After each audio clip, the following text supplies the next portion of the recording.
জেলা, শহরের নামি দামি নাম করা যে পুজোগুলো রয়েছে, যে পুজোগুলো না দেখলেই নয়, সেসব পুজো মণ্ডপে একেবারে উপচে পড়ছে ভিড়। আমরা দেখেছি সকাল থেকেই রীতিমতো ভিড় উপচে পড়েছে এবং যত বেলা বেড়েছে, যত সময় গড়িয়েছে, ততই ভিড়টা আরো বেড়েছে। আর আজ আরো একবার রাত জাগতে চলেছে বঙ্গবাসী, কারণ আজ যে নবমী, তাই আজ চোখে মুখে কোনো ক্লান্তি নেই, বরং রয়েছে এক রাস উন্মাদনা, পাগলামি, আবেগ, ভালোবাসা। আমাদের সঙ্গে আমাদের প্রতিনিধিরা রয়েছেন, কারা কারা রয়েছেন আপনাদেরকে দেখাই। কিরণ রয়েছে, বিশ্বজিৎ রয়েছে আমাদের সঙ্গে, শ্রীকান্ত রয়েছে আমাদের সঙ্গে, এবং আমাদের সঙ্গে রয়েছে আমাদের আরেক প্রতিনিধি সৌরভ রয়েছে আমাদের সঙ্গে। অর্থাৎ বিভিন্ন জেলা থেকে, জেলার এই মুহূর্তে আবহাওয়াটা ঠিক কি বলছে সেই স্বাদ আপনাদেরকে আমরা দিচ্ছি। জি 24 ঘন্টার সঙ্গেই পুজো আপনারা উপভোগ করছেন। আমি শুরুতে একবার চলে যাই চট করে সৌরভের কাছে। সৌরভ ঝাড়গ্রাম থেকে রয়েছে। সৌরভ, ঝাড়গ্রামের পুজো একটা মনের কথা বলে এবং আবেগ, সে আবেগের টানটা উপভোগ করা যায় ঝাড়গ্রামের পুজোতে। সেক্ষেত্রে তুমি এই মুহূর্তে একটি পুজো মণ্ডপের সামনেই দাঁড়িয়ে রয়েছো। বৃষ্টি এখন হচ্ছে না, তবে আকাশের হাবভাব কি বুঝছো? দেখো, এই মুহূর্তে বৃষ্টি না হলেও ঠিক 1 ঘন্টা আগে কিন্তু এক পশলা বৃষ্টি হয়ে গেছে, যার জন্য এই মুহূর্তে তুমি কিন্তু মণ্ডপের আশপাশে লোকজন কিছুটা কম দেখতে পাচ্ছ, অর্থাৎ লোকজন নেই। এবং বৃষ্টি এতটাই হয়েছে, এবং আমি যেখানে দাঁড়িয়ে আছি সেখানে কিন্তু প্রায় পায়ে মাটির নিচে পড়ে জল দাঁড়িয়ে গেছে, যার জন্যই কিছুটা থমকেছে। কিন্তু যে পরিমাণ মানুষজন এই মুহূর্তে রাস্তায় আছে, তারা ফের এই মুহূর্তে রাস্তায় কিছুক্ষণের মধ্যেই নেমে পড়বেন। ফলে রাত পঞ্চমী থেকে যে ভিড়টা আমরা দেখতে পাচ্ছি, কলকাতার সঙ্গে পাল্লা দিচ্ছে জেলাগুলো, সেই ভিড়ই কিন্তু আমরা দেখতে পাবো। আর তুমি যে শুরুটা যেটা করলে মনের টানে, যেই প্রকৃতির টানের এই ঝাড়গ্রাম, ঠিক এইটাই কিন্তু এখানে অরুণোদয় ক্লাব এটা তুলে ধরেছে। এই মুহূর্তে আমি যেখানে আছি সেখানে তুমি একটা গ্রাম্য পরিবেশ দেখতে পাচ্ছ, একটা গ্রামের বাড়ি, মাটির যে বাড়ি আগে গ্রামে দেখা যেত, দোতলা মাটির বাড়ি, এবং গ্রামের যে সমস্ত সৃষ্টি সেইগুলো কিন্তু এখানে তুলে ধরা হয়েছে। বর্তমানে সরকারের বিভিন্ন প্রকল্পের জন্য, আমার বাড়ি থেকে শুরু করে বিভিন্ন সরকারি প্রকল্পের জন্য এই মাটির বাড়ি কিন্তু আস্তে আস্তে নিশ্চিহ্ন হয়ে যাচ্ছে। মাটির বাড়ি কিন্তু সে অর্থে আর গ্রামে দেখা যাচ্ছে না। ফলে নতুন প্রজন্মের কাছে এই মাটির বাড়ি কেমন হতো, একদম দোতলা দালান মাটির বাড়ি কেমন হতো, সেটাই কিন্তু এই ক্লাব তারা কিন্তু তুলে ধরেছে। এবং তুমি দেখতে পাচ্ছ গোটা মণ্ডপ জুড়ে তারা পটের একটা চিত্র এবং বিভিন্ন যে সাজসজ্জা, যে গ্রামের বিভিন্ন ছোট ছোট বিভিন্ন সেজে ঘুরে বেড়াতো, সেই সমস্ত যে সমস্ত বহুরূপীদের সেই জিনিসপত্রগুলো কিন্তু এখানে দেওয়ালে, মাটির দেওয়ালে তুলে ধরা হয়েছে। এবং লাইটিং যেটা, সেই লাইটিং গুলো দেখো, ভালো করে লক্ষ্য করলে দেখতে পাবে সেগুলো কিন্তু লণ্ঠন, সেই লণ্ঠনের মধ্যে সেই লাইটিং, সেগুলো দেখানো হয়েছে পুরো মাটির চট দিয়ে এই গোটা মণ্ডপটা, যাতে কোথাও না কোনো দূষণ যেন না ছড়ায় প্রকৃতিতে, সেই জন্য গ্রাম বাংলার সেই আদি রূপে ফুটিয়ে তোলা হয়েছে এই পুজো মণ্ডপে। সঙ্গে থাকো, আর এই ছবি দেখতে দেখতেই দীঘাতে চলে যাব। কিরণ রয়েছে আমাদের সঙ্গে। কিরণ, কিছুক্ষণ আগেও তুমি বলছিলে যে ছিটেফোঁটা বৃষ্টি হয়েছে এবং আকাশের মুখ ভার রয়েছে, তবে এখন তো অনেকটা সময় অতিবাহিত হয়েছে। এখন এই মুহূর্তে তুমি যে পুজো মণ্ডপে রয়েছো, সেখানে যে ভিড় ভালো মতো রয়েছে, তোমার পেছনে আমি দেখতে পাচ্ছি জনজোয়ারের একটা চেহারা ধরা পড়ছে, তবে সেই ভিড়টা কিছুটা হলো হালকা অবশ্য। এখন তো সবে বিকেল, সন্ধে, রাতে সেই ভিড়টা আরো বাড়বে।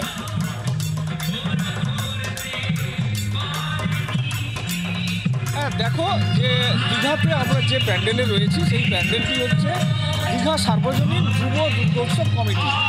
এই প্যান্ডেল যথেষ্ট ভালো করে বানিয়েছে শিল্পীরা। তারা বলছেন যে এই প্যান্ডেল কেদারনাথের মন্দিরের আদলে তৈরি করা হয়েছে। সার্বজনীন প্রতিমা যেমন রয়েছে, তেমনি সুদৃশ্য এই প্যান্ডেল দেখতে যেমন পর্যটকেরা ভিড় জমাচ্ছেন, তেমনি একইভাবে স্থানীয়রাও ভিড় করছেন। আজকে আকাশের মুখ ভার, তবে বৃষ্টি নেই, একটু হাওয়াও বইছে, কিন্তু তাতে গুরুত্ব দিতে নারাজ। প্রত্যেকে বেরিয়ে পড়েছেন এই প্যান্ডেল হপিংয়ে। এখানে দেখছেন, দর্শন করছেন মাকে এবং উপভোগ করছেন।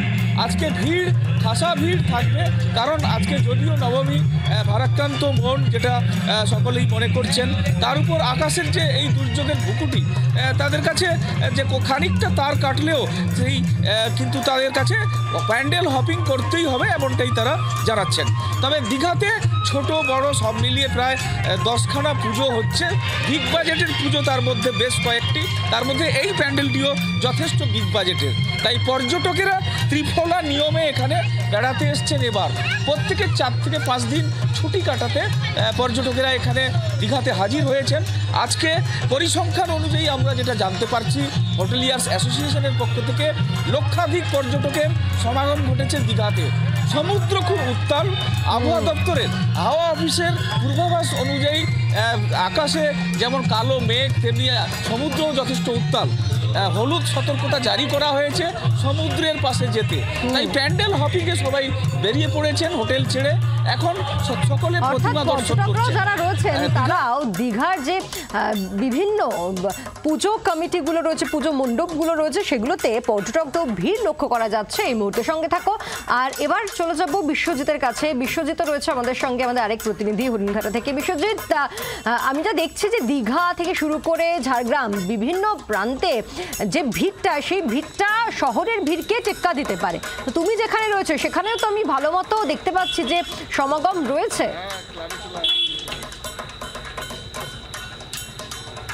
হ্যাঁ দেখো সেটা হচ্ছে যে পায়েল, সেটা হচ্ছে যে সৌরভ যেটা বলছিল যেখানে গ্রাম বাংলাকে তুলে ধরা হয়েছে, কিন্তু আমি যেখানে দাঁড়িয়ে আছি হরিণঘাটা সুকান্ত সঙ্গে এদের পুজো 48তম বর্ষে পদার্পণ করলো। কিন্তু এখানে যেটা দেখানো হয়েছে সেকেবারে এক টুকরো দুবাইকে এখানে তুলে ধরা হয়েছে। দুবাইয়ের যে মিরাকেল গার্ডেন, সেই মিরাকেল গার্ডেনকে এখানে তুলে ধরা হয়েছে। প্রায় কয়েক মাসের চেষ্টা এখানে মণ্ডপকে সাজিয়ে তোলা হয়েছে। আমাদের সাথে ক্লাবের যে সমস্ত কর্তারা রয়েছে, আমরা তাদের কাছ থেকে একবার একটু শুনে নিতে চাইছি যে তারা কিভাবে এই পুজোটা পর্যালোচনা করছেন। চ্যানেলের মাধ্যমে জি24 ঘন্টার সকল দর্শককে শুভ নবমীর আন্তরিক প্রীতি শুভেচ্ছা জানাই। বছরের 365 দিনের অপেক্ষার অবসান আজকে হতে চলেছে। নবমীর দিন আসলেই তো সবার মন ভারাক্রান্ত হয়ে যায়। তো আমরা সুবর্ণপুর সুকান্ত সংঘ হরিণঘাটা এই বছর 48তম বর্ষ। এবছর আমাদের ভাবনায় দুবাইয়ের মিরাকেল গার্ডেন এবং আমাদের মাতৃ প্রতিমাটি রূপদান করেছেন কলকাতা পাটুলির স্বনামধন্য নৃশিল্পী ভাস্কর প্রশান্ত পাল। আমরা পুজো উদ্যোক্তা, আমরা পুজোর কথা বলবো, কিন্তু পুজো ভালো হয়েছে, ঠাকুর খারাপ হয়েছে, প্যান্ডেল ভালো হয়নি, এই কথাগুলো আমরা দর্শকদের থেকে শুনতে পারলে আমাদের কাছে আরও বেশি ভালো লাগবে, যেন আমরা আগামী বছরে দর্শকদের আরও ভালো পুজো উপহার দিতে পারি। এবং আপনাদের চ্যানেলের মাধ্যমে যেন সারা পশ্চিমবঙ্গের মানুষ দেখছে আপনাদের চ্যানেলের মাধ্যমে। আমি একটু ক্যামেরা পার্সনকে অনুরোধ করব, আমাদের যে মূল মঞ্চটি হয়েছে, আমরা মূল মঞ্চের একদম ওপরে আমরা দেখবেন এখন দেশ যেটা জুড়ে উত্তাল, আমরা সেই বার্তাটাই মঞ্চের একদম সামনে তুলে ধরেছি। আমি ক্যামেরা পার্সনকে বোঝাই যাচ্ছে যে এই যে এক টুকরো দুবাইয়ের মিরাকেল গার্ডেন সেখানে তুলে ধরা হয়েছে হরিণঘাটা, এবং তা দর্শকদের আকর্ষণ করছে এবং সেই মতো কিন্তু ভিড়ও লক্ষ্য করা যাচ্ছে। এই ছবি দেখতে দেখতেই শ্রীকান্তর কাছে চলে যায় আমাদের আরেক প্রতিনিধি। শ্রীকান্ত, তুমি যেখানে রয়েছে সেখানকার থিম এবং তার সঙ্গে একই সঙ্গে অবশ্যই সেই থিম দেখতে সাধারণ মানুষের উপস্থিতি তাদের কতটা আকর্ষণ করতে পারছে এই পুজো মণ্ডপের থিম, কি লক্ষ্য করছো?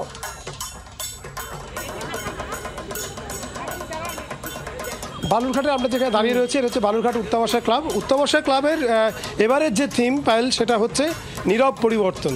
অর্থাৎ তারা বলছেন যে সমাজে একটা ধীরে ধীরে পরিবর্তন আসছে এবং সেই পরিবর্তনের দূত হিসেবে তারা এখানে যাকে প্রতিরূপ হিসেবে যাকে চিহ্নিত করেছে সেটা হচ্ছে একটা প্যাঁচা, বিশাল আকার প্যাঁচা, এবং সেই প্যাঁচার মাধ্যমেই সৃষ্টি হবে এবং নতুন একটা সমাজ তৈরি হবে, সেটার বার্তা দিচ্ছে এই ক্লাব।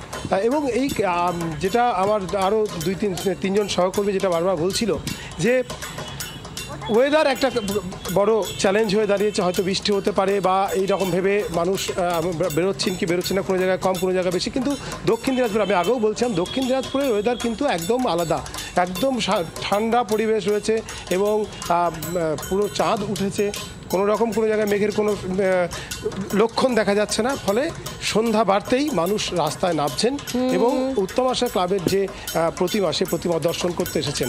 ইতিমধ্যেই প্রচুর দর্শক সংখ্যা এখানে দেখা যাচ্ছে এবং তার সঙ্গে আমাদের যে প্রতিমা, আমাদের দর্শকদের আমরা যে দেখাচ্ছি, দেখো কি বিশাল প্রতিমা, এবং এখানে একটা দেবী মূর্তি ফুটিয়ে তোলা হয়েছে, তার সঙ্গে যে গহনা সহ যে যা কিছু এখানে তুমি দেখতে পাচ্ছ এই প্রতিমার মধ্যে সব কিছু কিন্তু মাটির তৈরি, শুধুমাত্র অস্ত্রগুলো বাদ দিয়ে। যা এখানে এখানকার যে সাজ পোশাক রয়েছে, চালচিত্র রয়েছে, সবগুলোই কিন্তু মাটির তৈরি। বাংলার আওয়াজ, বাঙালির আবেগ, জি 24 ঘন্টা।